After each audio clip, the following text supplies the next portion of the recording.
name's Lauren Booth and I'm a broadcaster and journalist, and on this, the special occasion of Eid, I'm going to be telling you how I came to revert to Islam.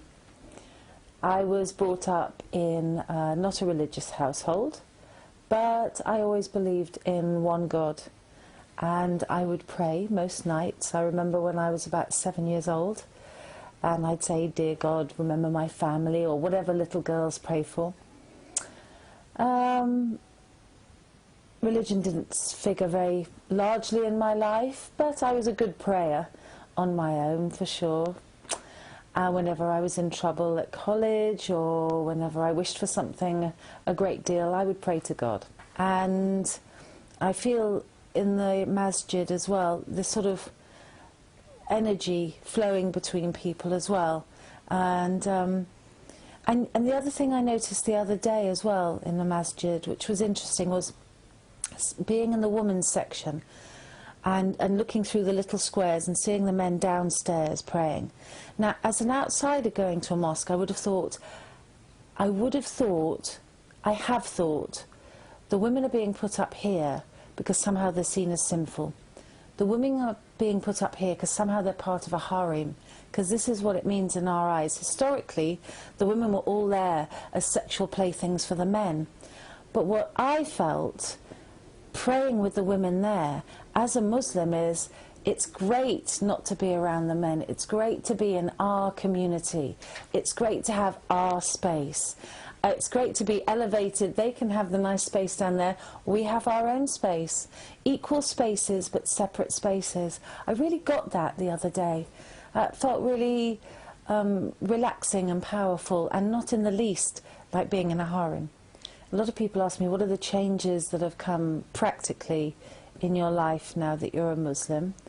And I think the change is that once you learn to get into the position of supplication, that your ego descends, and you also realize that you don't worship to get something back, you worship to give something to Allah.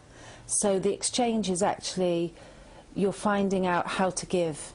So I have found out really how to give to God, and I found out about giving to my children as well. My eldest daughter, Alex, I said to her, "How have you felt since me being a Muslim? Have you noticed anything?" She said, "Oh, you were a great mum before, but now you're a really great mum."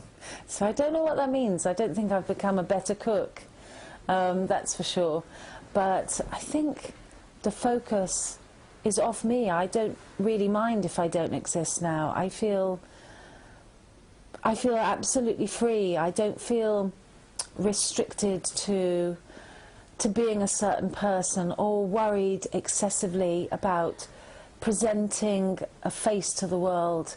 Yeah, it's weird. I just feel really free. Well, I'm happy to say that for reverts in London, there are lots of nice groups to go to, and I've been asked to several celebrations in halls and gatherings, and that's really nice, because I know that Eid can be a lonely time if you're just finding your faith and maybe your family isn't Muslim.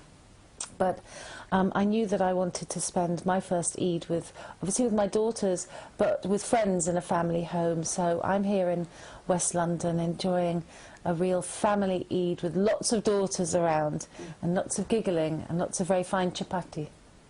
I think that the difference with the celebrations in Islam is that there's no need to rush things, to have this kind of there's a heady excitement that we search for in the Western world, or we've been trained to search for, that's both quite fake and quite painful, because you need a kind of level excitement that is constantly like going on a roller coaster.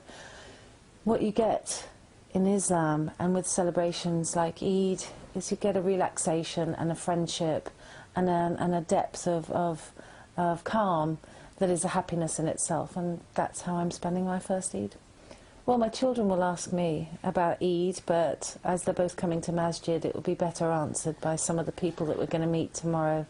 And inshallah, my girls will pray with me tomorrow. The youngest one, Holly, prays already because she says she likes it. I will let them choose their own way, because as it says in the Quran, your heart is your own and you must find me, and I found Allah and he found me, and that's the way it has to be. But my daughters are very happy to have a mother who's a Muslim, I believe. So my first Eid, I'm here with Saida and Ali in West London, and I met Saida once at Masjid, but we immediately had a connection because amazingly she's from Qom, where I had my immense feeling for Islam. And having eaten her wonderful food, we all feel very relaxed here. In fact, my daughter Alex just said to me, do we have to go home tonight? I don't know what's wrong with my house, but the feeling in a Muslim household at Eid is so welcoming that it's very relaxing, and it is like your home, and so we'll be sleeping here tonight as well.